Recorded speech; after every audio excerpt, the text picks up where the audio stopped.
President Ibrahim Raisi তার পররাষ্ট্রমন্ত্রী এবং শীর্ষ ব্যক্তিত্বদের মৃত্যুতে ইরান জুড়ে চলছে মাতম। সড়কে নেমেছেন লাখ লাখ ইরানি, করছেন আহাজারি। বিভিন্ন জায়গায় চলছে বিশেষ দোয়া ও প্রার্থনা। এদিকে রাষ্ট্রীয়ভাবে ইরান জুড়ে পালিত হচ্ছে 5 দিনের শোক। প্রতিবেশী ছাড়াও মুসলিম বিশ্বের বিভিন্ন দেশ এই রাজনীতিকদের মৃত্যুতে শোকস্তব্ধ। শিয়া বাটার, অ্যালোভেরা ও ভিটামিন ই সমৃদ্ধ লিলি বিউটি সোপ। তাবরিজ শহরে চলছে ইরানিদের মাতম। দুর্ঘটনাস্থল থেকে প্রেসিডেন্ট ইব্রাহিম রইসি ও পররাষ্ট্রমন্ত্রী হোসেন আমির আবদুল্লাহিয়ানের মরদেহ উদ্ধারের পর রাখা হয় এই শহরেই। শেষ বিদায় জানাতে ভিড় করছেন লাখো মানুষ। ইসরায়েল বিরোধী কট্টর অবস্থানের জন্য ইরানে বেশ জনপ্রিয় ছিলেন ইব্রাহিম রইসি। রাজধানী তেহরানেও চলছে ইরানিদের মাতম। সড়কে সড়কে পড়েছে কান্নার রোল। ইরানিদের কি হবে, আমাদের দেশের কি হবে?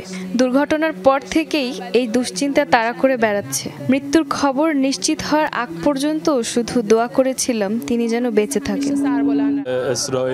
এমন একজন ব্যক্তিত্বকে হারিয়ে আমরা মর্মাহত। তিনি শত্রুদের জন্য আতঙ্ক ছিলেন। ইরানকে নানাভাবে তিনি রক্ষা করেছেন। তার নেতৃত্বে গেল কয়েক মাস ধরে ইসরায়েল ও যুক্তরাষ্ট্রকে অপমান করে আসছে ইরান।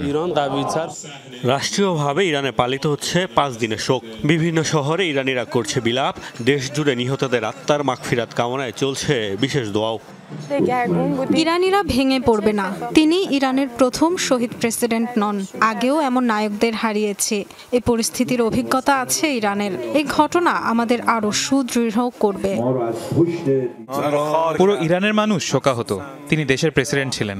আমরা এমন একজন রাষ্ট্রপ্রধানকে হারিয়েছি যিনি দেশের হয়ে নিরলসভাবে কাজ করে যাচ্ছিলেন। শুধু ইরানি নয়, কট্টরপন্থী এই নেতা জনপ্রিয় ছিলেন মুসলিম বিশ্বের অনেক দেশেই। তাই ইরাক, লেবানন, ইয়েমেন, সিরিয়ার মতো আরব দেশগুলোতেও চলছে শোকাহত মানুষের আর্তনাদ।